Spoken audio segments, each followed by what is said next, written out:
All right, everyone get ready because today we are going deep into a world with high stakes and a ton of drama. Oh, this should be good. And no, I'm not talking about some reality show. I'm talking about the world of international cricket. Sounds right up my alley. We're specifically looking at the 2025 ICC Champions Trophy, and there is a chance it's going to look a lot like a puzzle.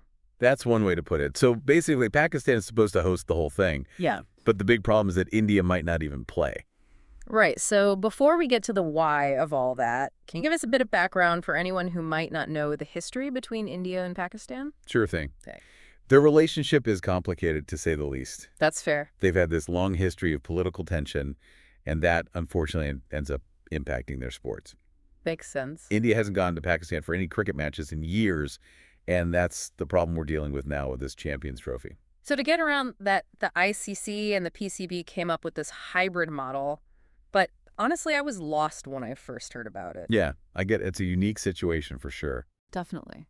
Basically, Pakistan would still be the host officially, but all of the matches India plays would be held at a neutral location, probably Dubai. So both countries could play without having to compromise on how they feel about things? You got it. So like a compromise. Exactly. But if it were that simple, we probably wouldn't need this whole deep dive, would we? You're right about that. So what are some of the issues with this hybrid model? One thing is the whole branding thing on the jerseys. Mm. India doesn't want Pakistan on their jerseys while they're playing in Dubai. Oh, I see. And that obviously has caused some issues with the PCB. Yeah, I can imagine. I mean, it sounds small, but it seems like a big deal for both sides. It is. It really is. It's Yeah. about national pride, you know. Pakistan feels like taking their name off the jerseys is like saying they aren't really hosting, even though they are. Got to sting a bit. Of course. They feel disrespected, which is understandable. Yeah. But India probably has their own reasons for not wanting to wear it, right? Oh, definitely. For India, wearing a jersey with Pakistan on it during such a big event could cause backlash for them back home, given all the existing tensions between the two. Yeah, that makes sense. And so you have this tiny detail causing all this trouble. And it sounds like this isn't the only problem. Nope. There's also this thing where the PCB is asking for something they are calling reciprocal treatment. Okay, so I'll be honest, that sounds a little technical. Can you explain what that means? Basically, they're saying if India won't play in Pakistan, then whenever India hosts a tournament, Pakistan wants to play their matches at a neutral venue too. So they want the same thing in reverse. Pretty much? So it's about being fair. Yes, exactly. But doesn't that also mean they don't trust the BCCI to actually do that? Yes. It really gets at the fact that they don't trust each other. And on top of all of this, I also heard there were even disagreements about the opening ceremony and the captain's meeting. Are we really talking about stuff that small? Oh, yeah, we are. This just goes to show how every little thing becomes a big deal when we are talking about India and Pakistan. Yeah, the tension is definitely there. For sure. So you have the BCCI, and then you have the PCB, and then the ICC is stuck trying to play referee between them. That's one way to put it. So as this all goes down, what is each group doing? Well, the BCCI has been super clear. They are worried about the safety of everyone on their team if they have to go to Pakistan. Okay, yeah, that makes sense. They talk about things that have happened before with security to justify their side, and they probably won't change their minds anytime soon. I can see why. But even though the PCB is agreeing to this hybrid model, they're not backing down either. So they are putting up a fight? Absolutely. They are really fighting to be treated fairly, and they want everyone to know that they are the hosts. Which is totally fair. And then there's the poor ICC trying to keep everyone happy. Not an enviable position. Not at all. So this is already way more complex than I thought it would be, and it's clear this is about way more than just playing cricket. You said it. Let's take a quick break, and when we get back, we'll look at what this whole thing means for cricket in these two countries in the long term. All right, we're back, and I'm really interested to look at what all of this means in the long run, not just for the 2025 Champions Trophy, but maybe for cricket as a whole.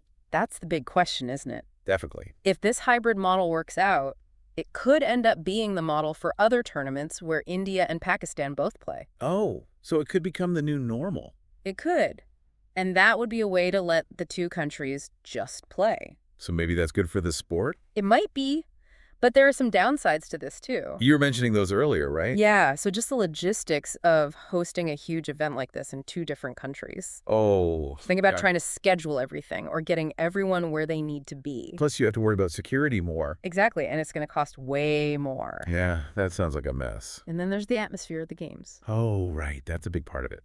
India-Pakistan matches are known for how loud and exciting they are. Yeah, you always hear those stories. If you split everyone up, it might not be the same. That makes sense. And what about the money? That's another good point. These tournaments are a huge deal for the host country. Totally. You have all the tourists, all the jobs it creates, and the country is on display for the world to see. I hadn't thought about it that way. But if they start having more games at these neutral venues, it hurts the host country, Yeah, I see what you mean. which is why the PCB wanted the reciprocal treatment makes sense. Right, because they are afraid of missing out if India gets to host in the future. Exactly. And we have to remember that India has way more power in all of this. Oh, for sure, especially with how many fans they have. Right, and so PCB just wants things to be fair. So it's more than just a game, it's about power. Yes, Mhm. definitely. Mm-hmm. But we also need to remember the players themselves. It's got to be hard for them. Definitely. We tell them to just focus on the game, but it's not that easy. Yeah, it's not that simple. They are representing their countries. And it's a big deal to be a part of something like this. Right, it's not just about the sport itself. They're carrying so much weight on their shoulders. You must be so stressful. Oh, yeah. Imagine having to play your best while everyone is watching you and judging your every move. That sounds horrible. Plus, it's got to be hard personally. How so? There are all these stories about how players from both sides have become friends, and now they might not even be able to play together. It's got to put a strain on those relationships. Of course, everyone focuses on the politics, but Yeah. we forget about the actual people involved. Right, these are real people. And they have friends on the other side, and they have to compete against them while knowing their countries can't agree on anything. Yeah, I can't imagine having to deal with that. And it reminds us that this isn't just a game. People's lives are being affected by this. That's a good point. But I was thinking about those times when the sport actually does overcome all the politics. When everyone comes together, Right, like doesn't that show that we can overcome these things? it does show that. So is there any hope for India and Pakistan to just play cricket without all this other stuff?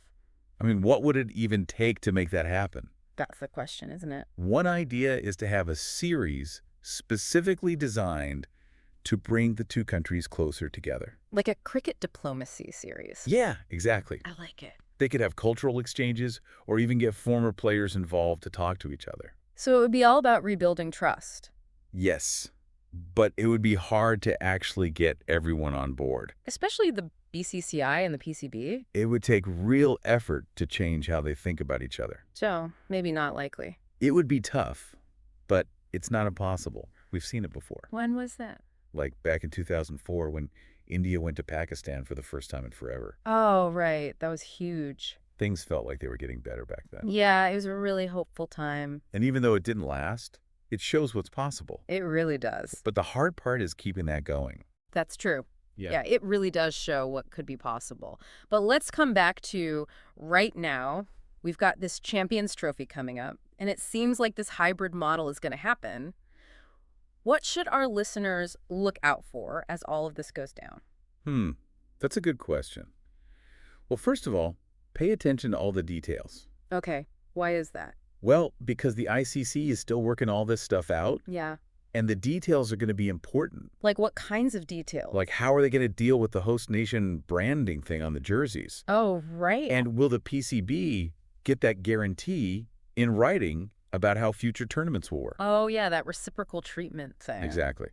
Those are the things that will tell us if this is really a fair compromise or if one side is getting a bad deal. So we should be watching to see who is really in control here. Exactly. And don't just pay attention to the ICC. Watch how the BCCI and the PCB react to everything, too. So what should we be looking for? Well, do they seem to be working together, like they are on the same page? Or is there tension? Are they saying things that make the other side mad? Oh, that's interesting. You can tell a lot just from how they talk to each other. It's like we have to become diplomats ourselves to understand this. Pretty much. And then there's also the fans, right? Oh, yeah. Don't forget about them. How are they reacting to all of this? Social media will tell you everything you need to know. Oh, that's true. Watch what they're talking about. Are they excited for these matches, even though it's all weird? I can see that. Or are they upset that it's come to this, that politics are ruining everything. Right, because fans can really have an impact on all of this, can't they? They can. They really can. Yeah. What the fans say matters to the people in charge. Okay, interesting. And then there's the players, too. How are they dealing with all this? I imagine it's really tough for them. It really is. So what should we look for there? Watch their interviews and what they say online. Look at how they act on the field, too. Oh, so are they friendly with the other team? Exactly. Are they being respectful, or are they staying away from each other? That's smart. It can tell you how they're really feeling about everything. So we've got the ICC, the PCB, the BCCI, we've got the fans, and we've got the players. It's a lot to keep track of. It really is. Yeah. This Champions Trophy is about so much more than just a cricket match. It really is. It's about countries trying to figure out how to get along, and it's about pride, and it's about this sport that people love. It is, and it's why it's so interesting. Definitely. What happens next is anyone's guess, but this whole thing will have an impact on India and Pakistan even after the tournament is over. No doubt about it. Well, we'll be watching closely, and we want to hear from all of you, too. Tell us what you think. What do you think about this whole hybrid model thing? Do you think it's going to work? Can cricket help bring these two countries closer? Tell us what you think online and use that hashtag. Hashtag cricket diplomacy. Yes. We want to hear from you. And even though all of this is really complex and sometimes it's hard to watch, It's worth it, trust me. it really is, because anything can happen with cricket. You never know what to expect. There's always a chance for something amazing to happen, something that reminds us that people can find ways to connect no matter what. That's the beauty of it. Well said. Thanks for joining us today to learn about cricket diplomacy. It was fun. Until next time, keep asking questions and keep watching this crazy world of cricket.